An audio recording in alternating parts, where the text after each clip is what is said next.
Hi, this is Tim Walsh coming to you live from the Illinois Fire Service Institute on the campus of the University of Illinois, where we're going to be bringing ladder operations to you today. In about a minute, we're going to let everybody get signed on, and then I'll introduce our instructors for today, and we'll get going.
Good afternoon, everybody. Thanks for joining us here at the Illinois Fire Service Institute at the Facebook Forum.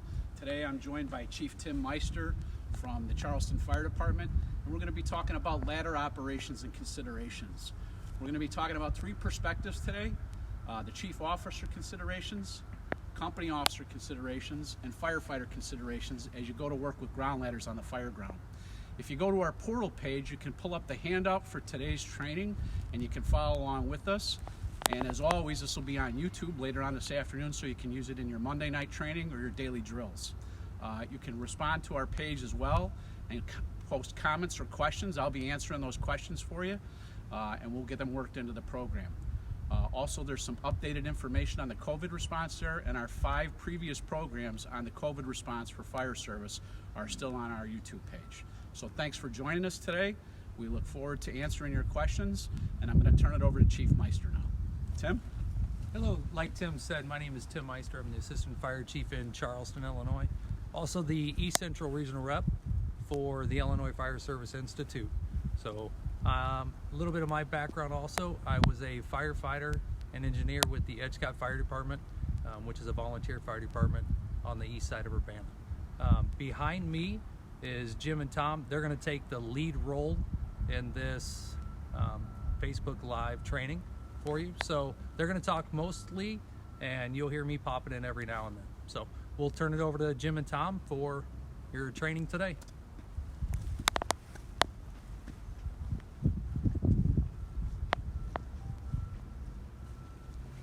Good afternoon, Jim Duignan, Chicago Fire Department. Tom Meziere, Chicago Fire Department. Today we're here, we're going to go over ground ladders with you. Before we get into actually throwing them, we wanted to cover a couple things concerning the ground ladders. Here on the deck behind the tower ladder, we have 3 examples of the common ground ladders that we use in the fire service.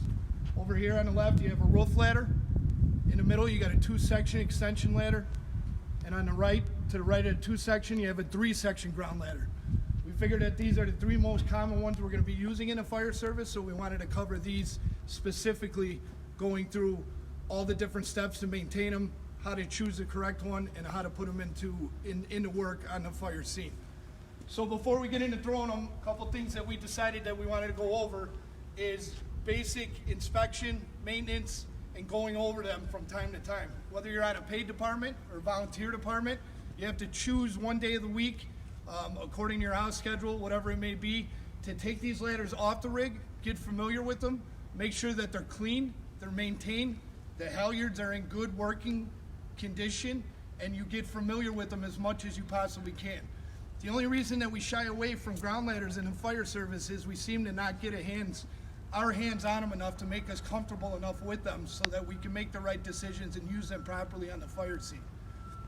So if you come in a little bit closer, we're going to take a look at the 2-section ground ladder that we have here. You can see that we have a fresh halyard on it. The one that we had on here before this was showing some wear and tear, so we replaced it. We tied it off at the bottom on the bed section, so there's no mistaking which one of the sides that you're going to pull when you're going to deploy this, having to raise it to a higher floor, whether it be a window or to a roof. This will sort of combat if you wind up pulling the wrong one and this isn't tied off and you run that halyard through the wheel at the top, you might lose control of it and not be able to, it'll render your ground ladder useless. So you want to make sure that you tie it off in the best fashion that you can. Right here is all we have is just a simple clove hitch.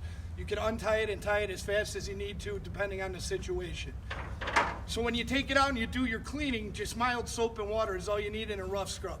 Take it out, fully extend it, make sure you pay attention to the rungs, pay attention to the guides, the slides, wherever metal on metal is found.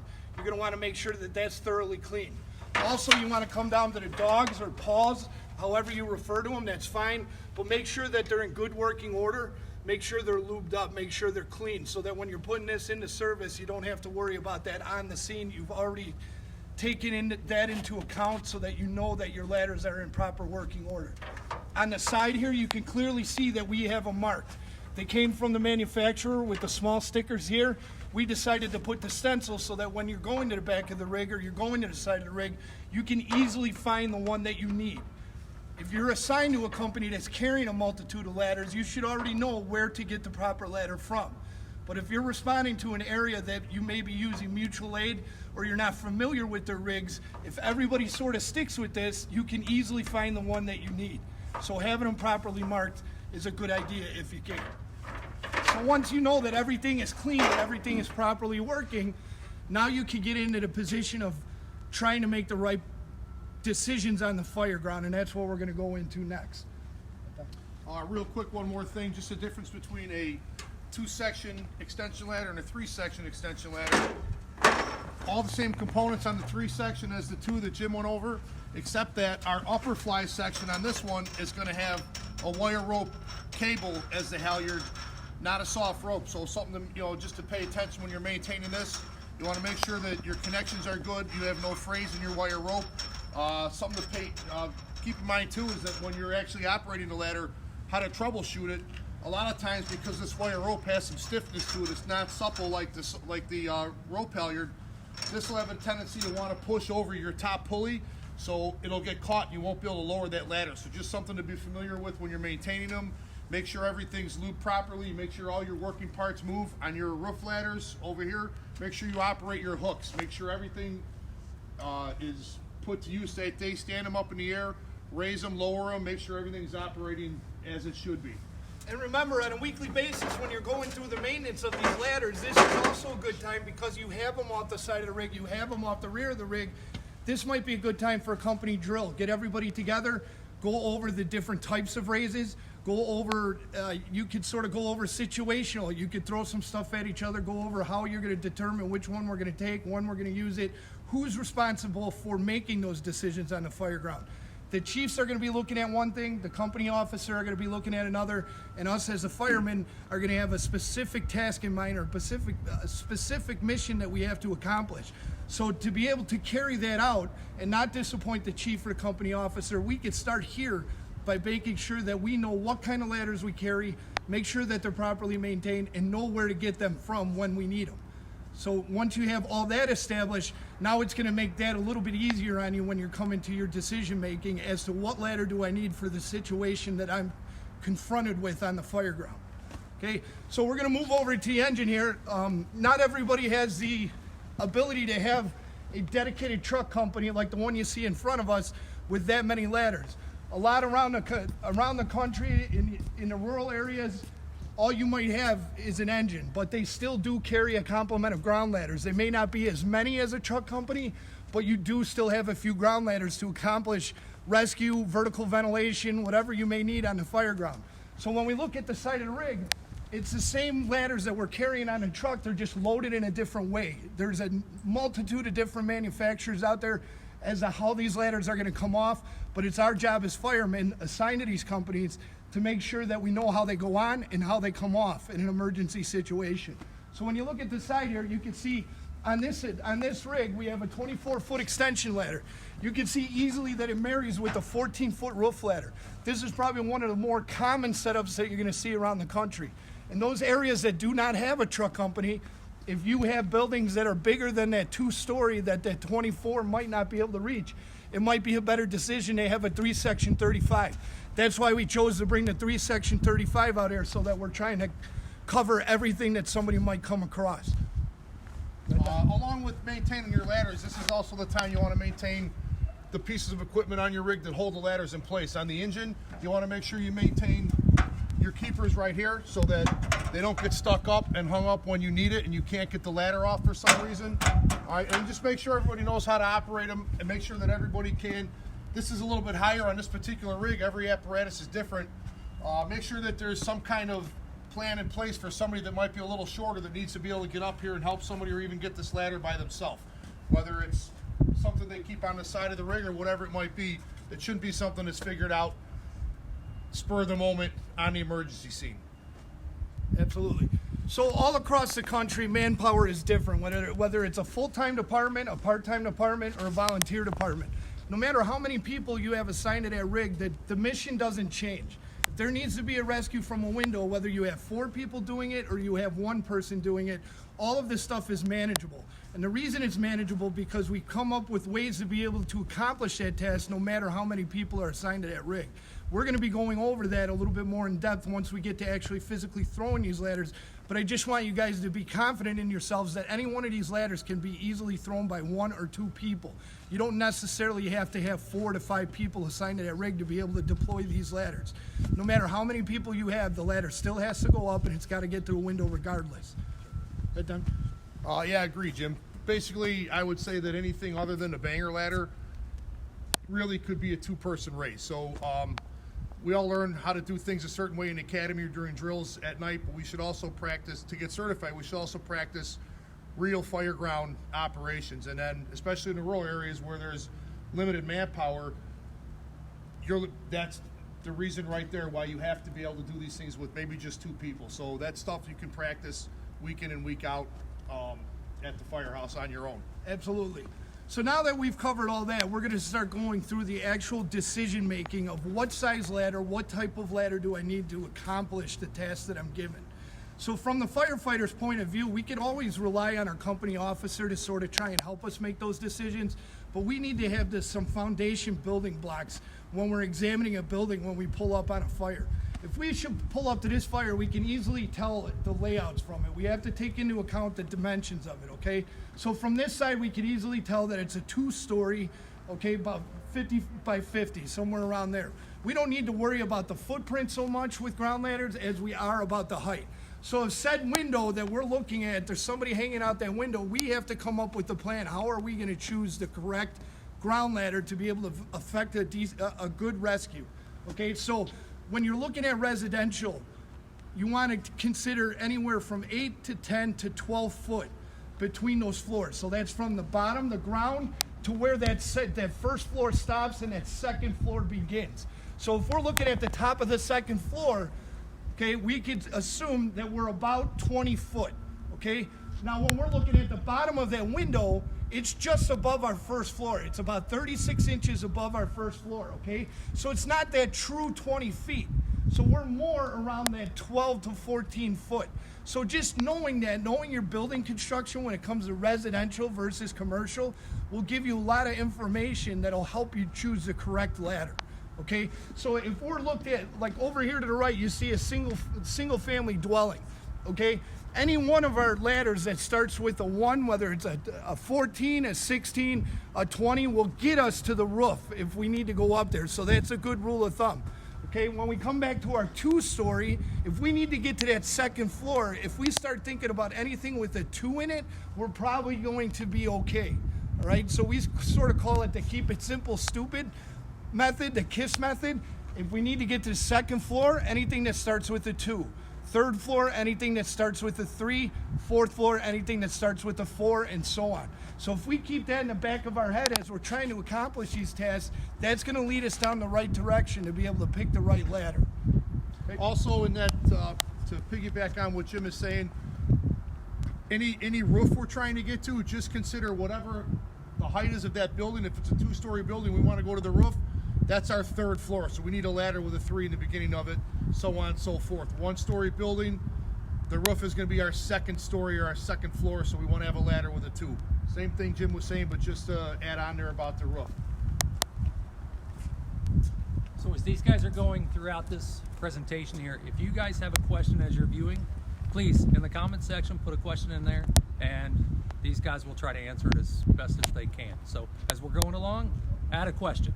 So we are getting ready to get into more of the construction feature and actually throwing the ladders. So Jim and Tom are gonna lead with that. Okay, very good. Now that we went over that, we're going to come back to our ladders that we have set out here, and we're going to talk about bedded lengths of the ladders as they sit on your rig. Okay, so there's a number of good information on the IFSI website that you guys can refer to, the handout that goes along with this forum that we're doing now. But when we look at these ladders, it's just a good rule of thumb to always know what the bedded length of our ladders are. So when we look at the 2 section that we have here in the middle, that's a 24-foot extension ladder. That means it'll reach up to 24 foot when you stand it fully extended straight up. The typical working height of that ladder is going to wind up being 2 to 3 foot shorter, because when you take in pulling it out to achieve that proper climbing angle, you're not actually getting a 24 foot, you're more or less 22 foot. But when it's in its bedded length right now, it's 14 feet. Okay, when we look at this ladder, we take into account the bedded section, that's 14 foot. So when I have it paired on my pumper, or I got it on my truck, a 14-foot roof ladder is going to pair perfectly with this as we go up. We move over to the 35. Now a 3 section, the bedded length is going to be 15 feet. When you take a tape measure out, you measure it, it's 15 foot for a 3 section. A 2 section 35 is going to be essentially 2 20-foot ladders put together. So the bedded length is going to be 20 feet. Same for a 50-foot banger. It's going to be 3 20s put together. Okay? We need to know that, because when I pull it off the rig and I go to put it to work, I can achieve a lot of things without even having to raise it. Okay? So it'll get me to that 14-foot height without having to adjust that extension ladder. Now, if I need to go higher than that, I need to know how this ladder is going to react to me as I pull on that halyard. So with a 2 foot, that means 1 fly with a 2 section ladder. As I pull on that halyard and I hear that 1 click, I'm going to advance 14 inches. When you take the measurement from rung to rung, that's 14 inches. As my paws advance and click onto another rung, that's 14 inches of height that I'm going to gain on a 2 section. Okay? So now when we move over to 3 section, you're going to get double that every time you hear 1 click. So you're going to be at 28 inches. So a good round number, 24, 2 foot, right around there. So when we pull this out, we could easily measure. We got a tape measure here to show you so everybody can get this, so they don't have to wrap around what we're saying.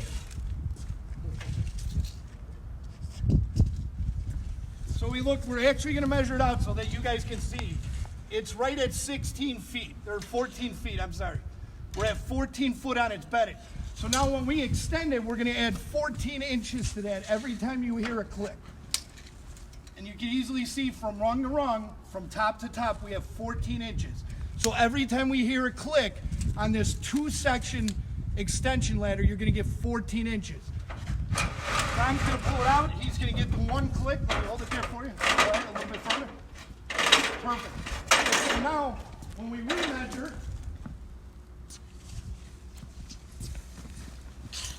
we've gained 14 inches.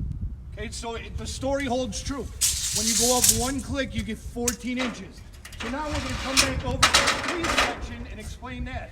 So in its bedded state, we have 15 feet. We're right at 15 feet. So now, when we extend it,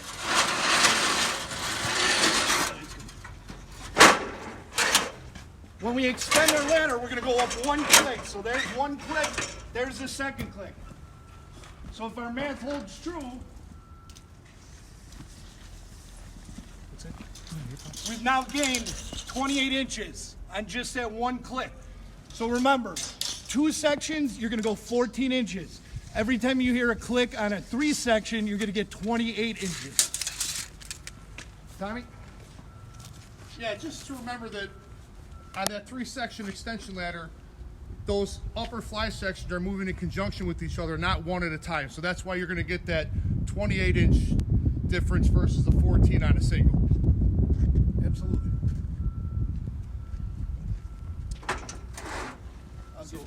I'll let these guys get everything repositioned here. We're going to go into some of the considerations that the firefighter is going to be thinking about on the scene, some of the things the company officer is going to be thinking about, and the chief officers when they arrive on the scene. So we'll get some of the students or stokers into place so they can get ready to start raising ladders for you.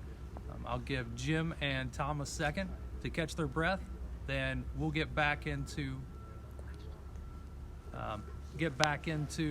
some of the talking points. So if there are any questions along the way, feel free, put them in the comment section, and we'll get these guys to answer them, no matter what the level is, what the question is. If it's pertaining to ladders, we'll try to help you out in any way we can. So we'll turn it back over to Jim. We'll let him talk about when he's coming to the scene or he gets the order to raise a ground ladder, some of the thought process that he goes through in that. Then we'll turn it over to Tom, then I'll come back in and we'll finish it up on some of the chief level stuff. So go ahead, Jim. So when we're showing up on the scene of a fire and we recognize that a ladder needs to be raised for a rescue, the thoughts that are going through our head is the size of the building. What window am I going to? Okay, I need to pay attention to where the engine's going to be leading out. I need to pay attention to my smoke conditions, my fire conditions. I may need to throw that ladder. If we're a 3-man company, I'm also in charge of leading out.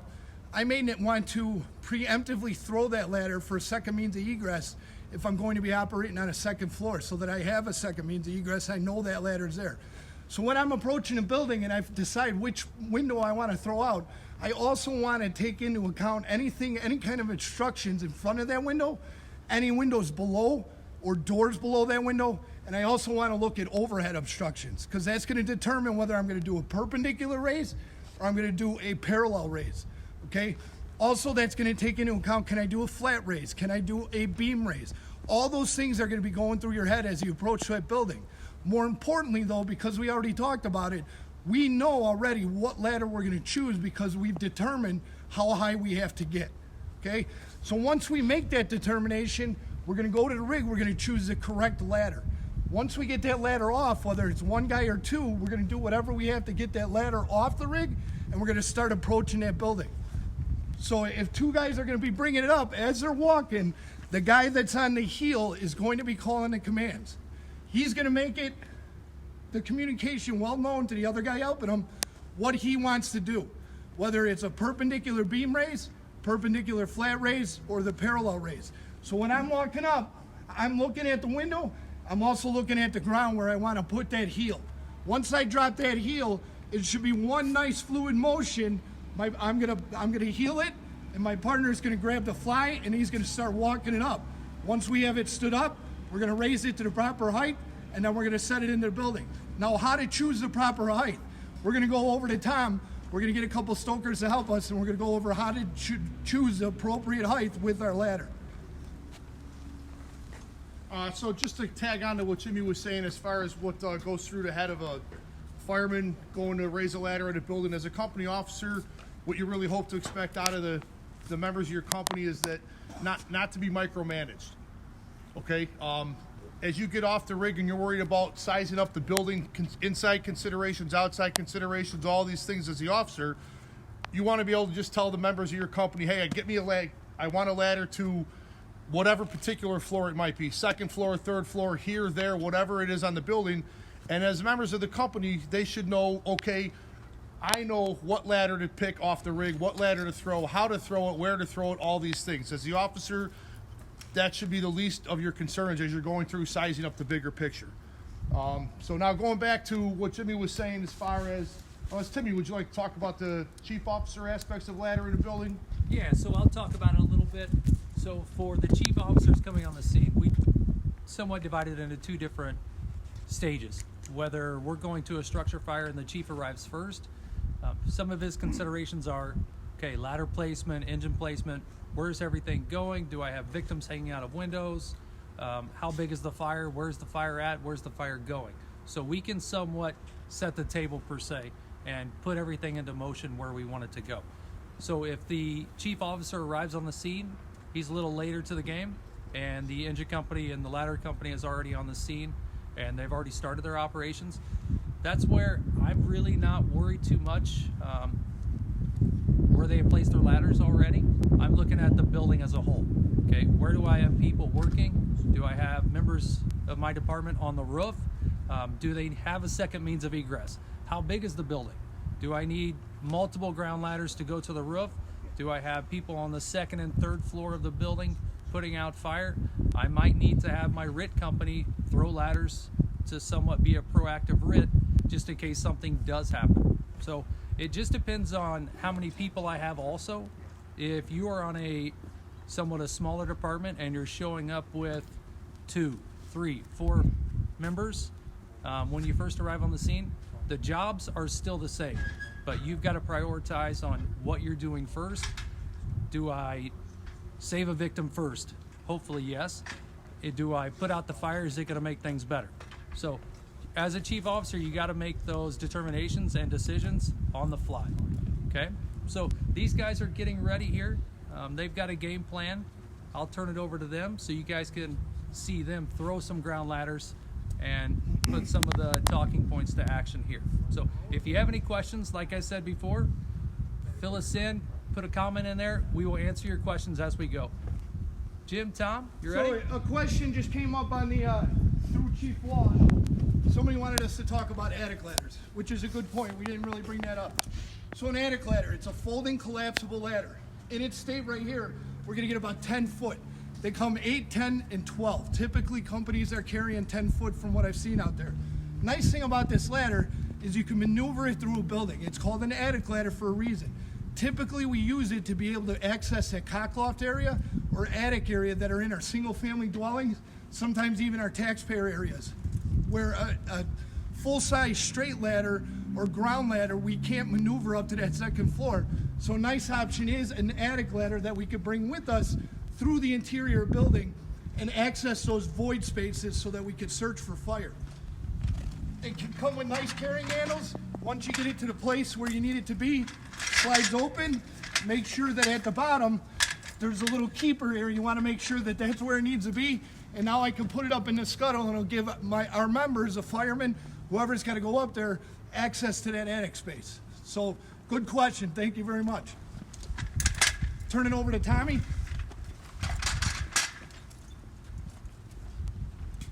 Okay, so we're going to talk back again for a second, and then we're going to have some guys demonstrate this for you, why it's important to know the bedded length of your ground ladders, okay, and how this comes into play as far as raising the ladder, not only standing it up in the air, but raising it to the right height, and we'll talk about landmarks to get that proper climbing angle on the first try every time you throw a ground ladder, okay? So we talked about... If you want, fellas, let's get this ladder kind of over towards the building, and then we'll talk about it as you guys are doing it, okay? So the most important thing, again, about knowing your bedded length of your ladder is once I stand this straight up in the air and I'm going to raise it towards the building, what's my starting off point? If I'm going through that window right there, and we already talked about maybe about 18 feet up in the air, 16 feet up in the air, what's my starting off point once I stand this ladder straight up in the air?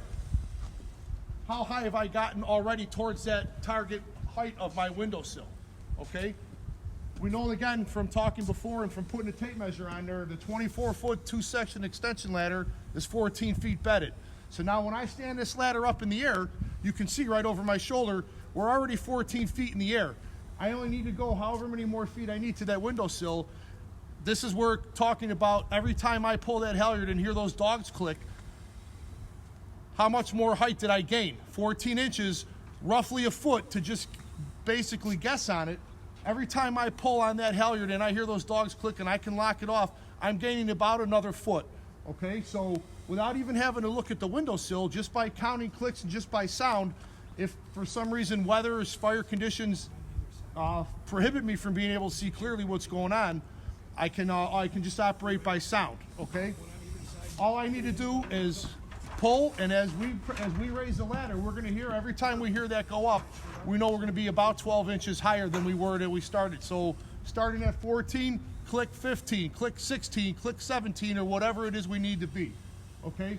Now the other thing we're gonna talk about is what's a good landmark for getting my ladder thrown to the proper angle and dropped into that window the first time. Instead of putting it up, taking a wild guess, dropping it in, oh no, I'm too high, oh no, I'm too short. Pull it off the building, raise it, lower it. We're wasting time, especially if we need to get in there to perform a search or something like that. So if we look, we can almost look from the side in a second, but if we try and get, when that ladder is up in the air, if we try and get our third rung from the tip, so even with the windowsill, so that we're 2 rungs over the bottom of that windowsill, that's gonna line up to where it's gonna give us, we drop it in and we get it under the sill, that's gonna give us our climbing angle we want every time, okay? These guys are gonna do it for you. You guys can see for yourselves in a minute here how that's gonna work out for us.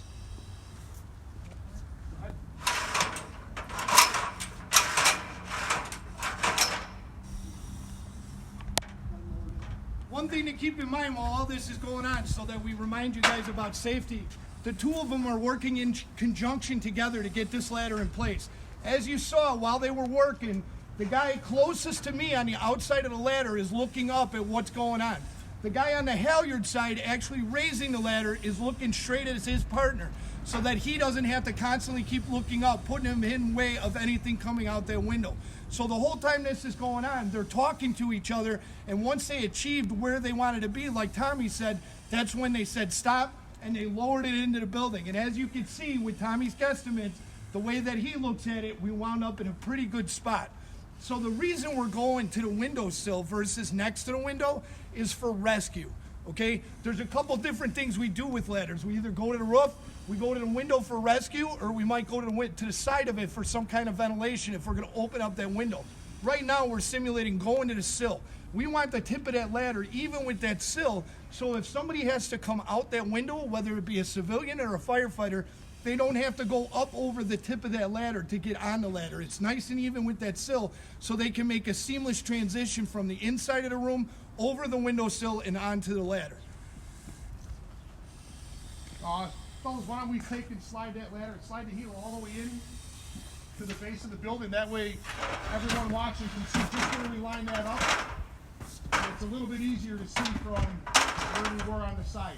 So we're kind of right in the middle there. Every building's going to be different. If we even pull that, if you guys want to raise that, lower it down 1 rung, and we'll go with that right on 2, but you know, you're going to see where it is. So that windowsill is right in between, okay? Every building's different. The way it was built off the foundation, everything, so it's not going to line up perfect every time. We're just giving you kind of a target to go for. So we'll have them come down 1 rung from where they had it set before, and then you can compare. You can see how the angle of the ladder was into the building. Okay, so you can see that that 3rd rung is slightly below the windowsill. Pull it out, fellas, and set it under the sill.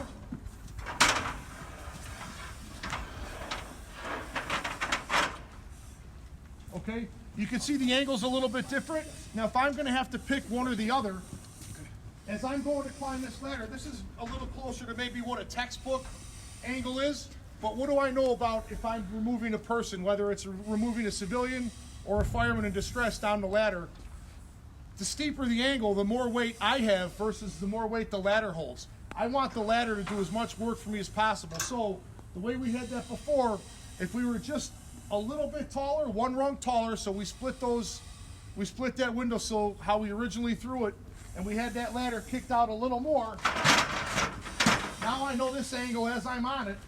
This ladder is going to take more of the weight of that person coming down, and it's going to make it easier for me, especially if I'm trying to come down from a 3rd or 4th floor window, not just a 2nd floor window. I want this ladder to take as much of the weight as possible and take the weight off of myself as the rescuer.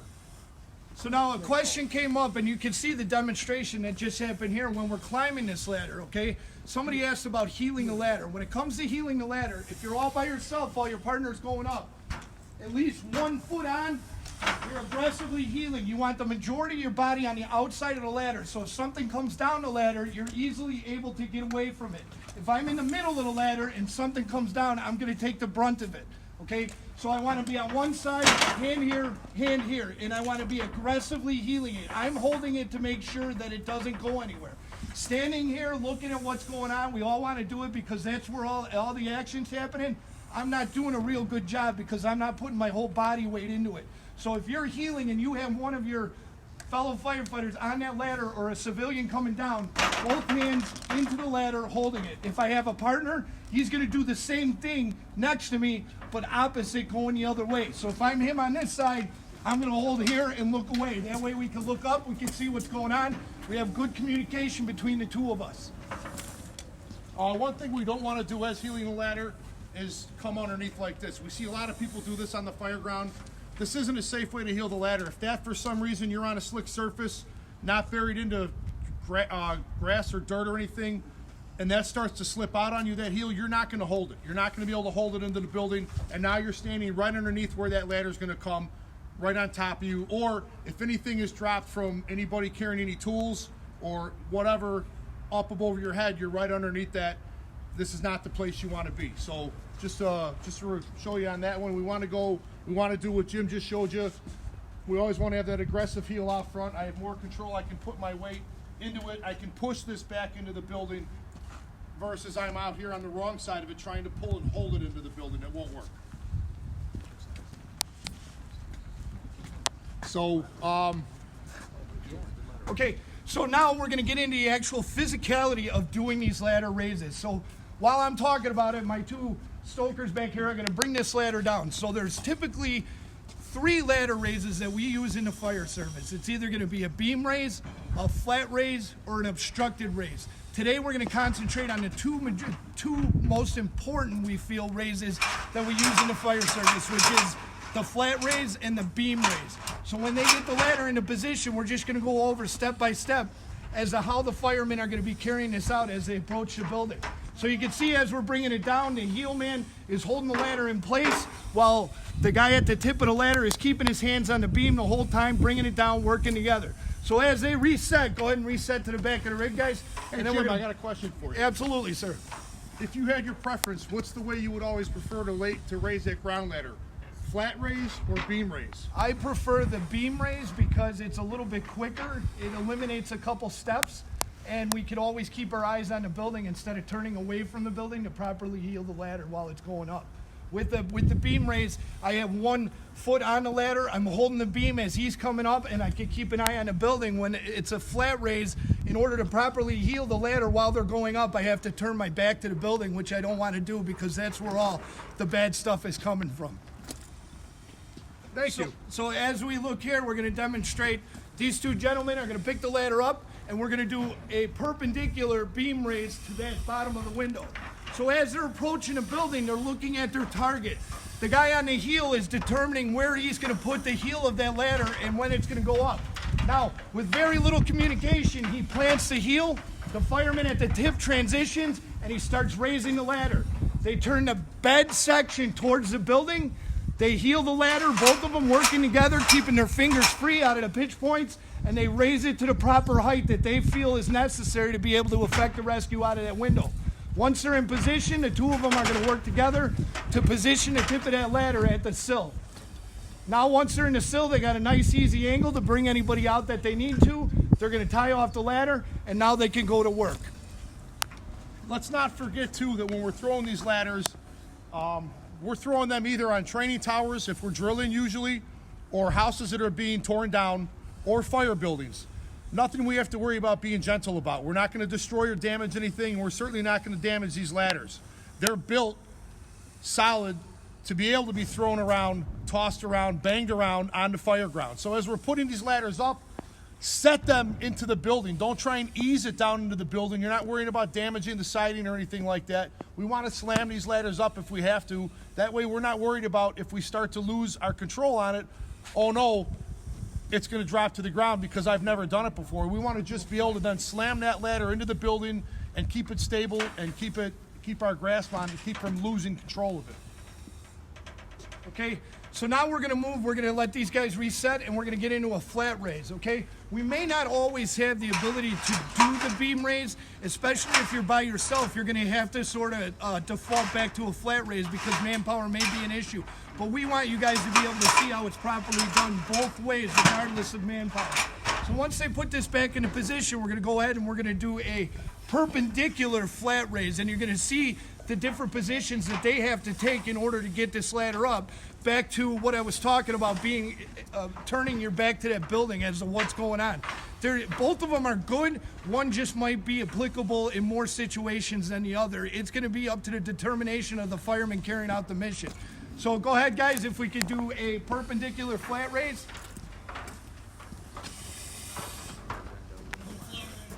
Yeah. Okay. We'll talk about it. Huh? Okay. That's what you want me to say, the stance.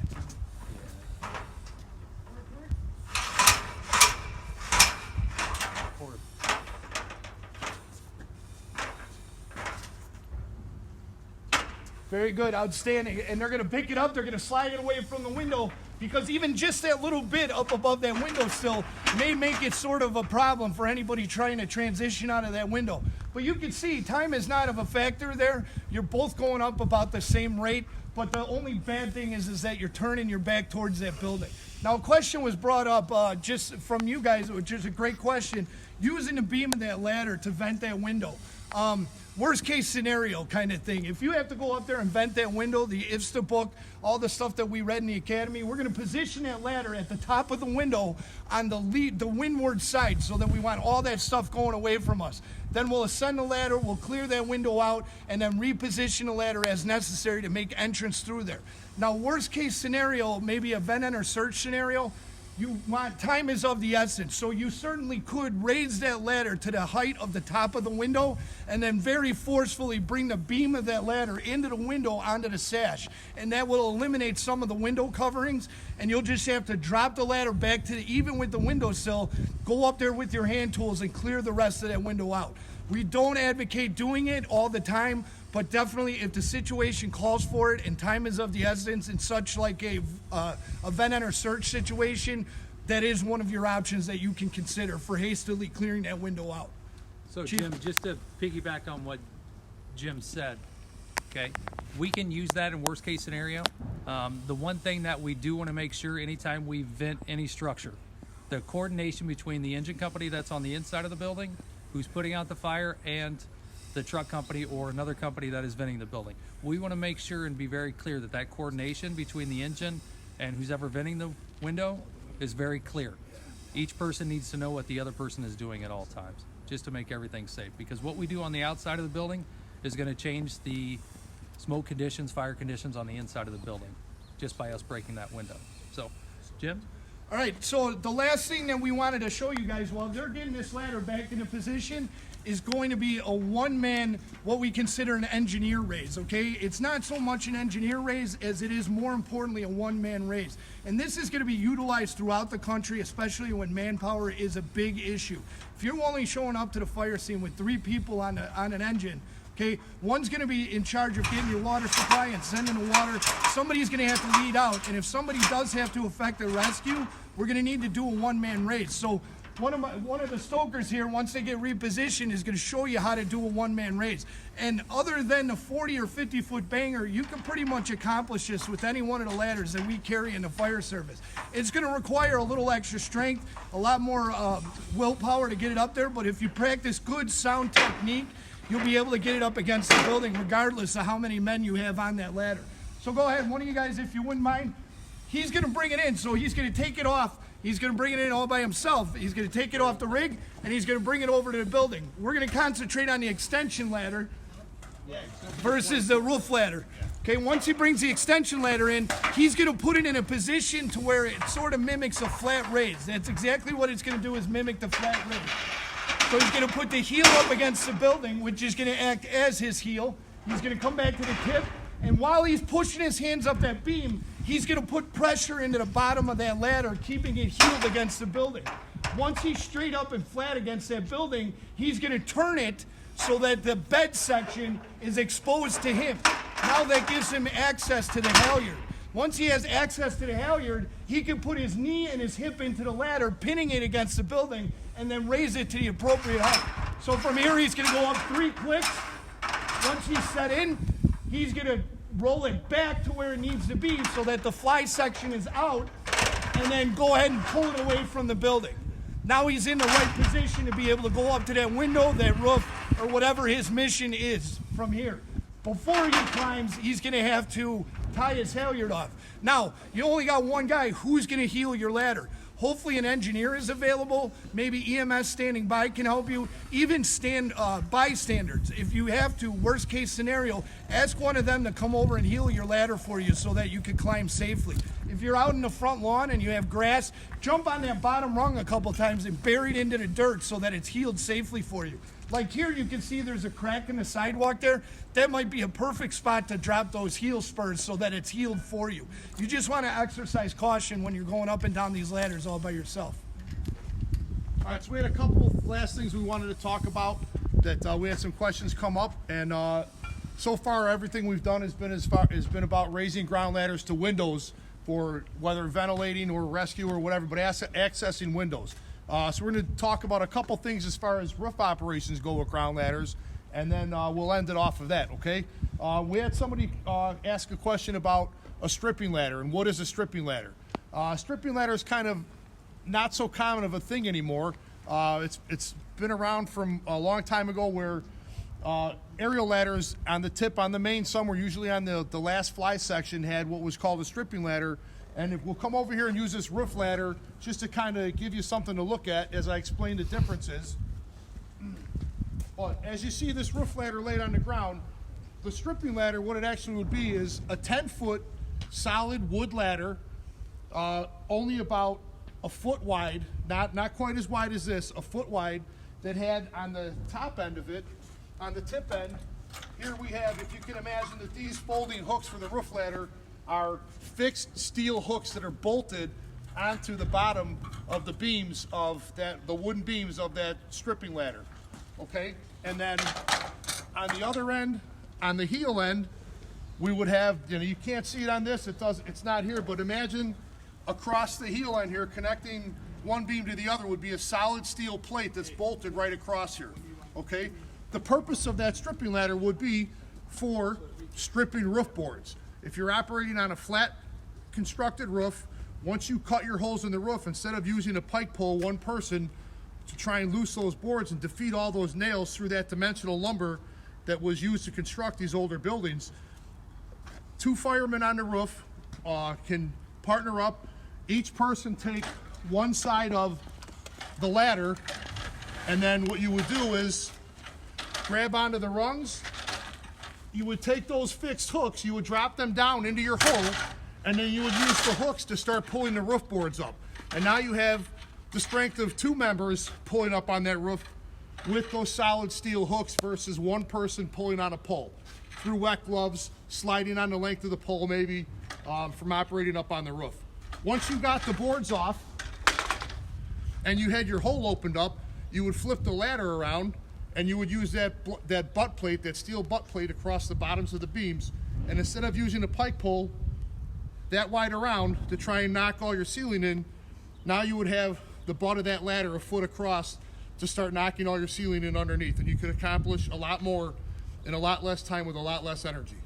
Okay? One other thing we're going to talk about is ground ladders to the ridge of, or off the ridge of a pitched roof building. One thing we know that if we can't access, a lot of places, single family houses are built so close together that we don't have that good area on either side, B or D of the building, to be able to throw our ground ladder up to the side to the gutter, come up with our roof ladder, slide it up, hook the ridge, and climb up. Also, one of the other disadvantages of doing it that way is my aluminum ladder on my aluminum gutters. It has a tendency to want to slide along those gutters. If I take my ground ladder, whatever it is, whether it's an extension ladder, a straight frame ladder, and I take it to the rear of that building, or if it's the front, and I go towards the roof, I don't want to go directly over the peak, which unfortunately is the most stable place that I want to have my ladder thrown. But I have windows, attic vents, anything that if the conditions let loose, it's going to go right underneath my ladder and it's going to cut off my egress from that roof.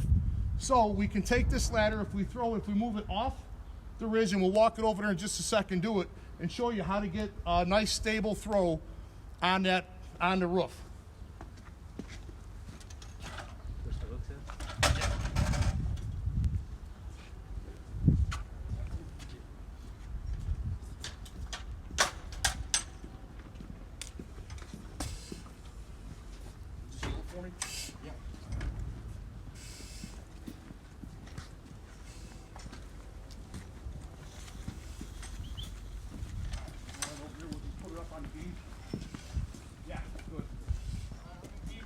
Yep.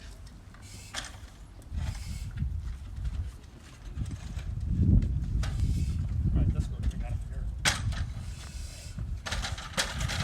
So this is a less dramatic pitch.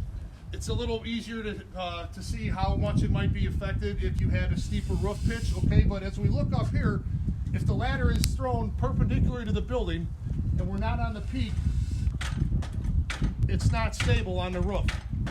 All I have to do to correct that is take the heel of my ladder and slide it, turn it until it's on an angle of the building, until I get the right angle where now my beams are both resting solidly on the roof as it comes down. I can climb up and down this ladder.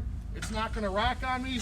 Also, because it's on the roof boards, it's not on the gutters on the side, that aluminum doesn't want to slide, and the ladder doesn't want to slide one way or the other, possibly coming down while I'm up there. Okay, Jimmy?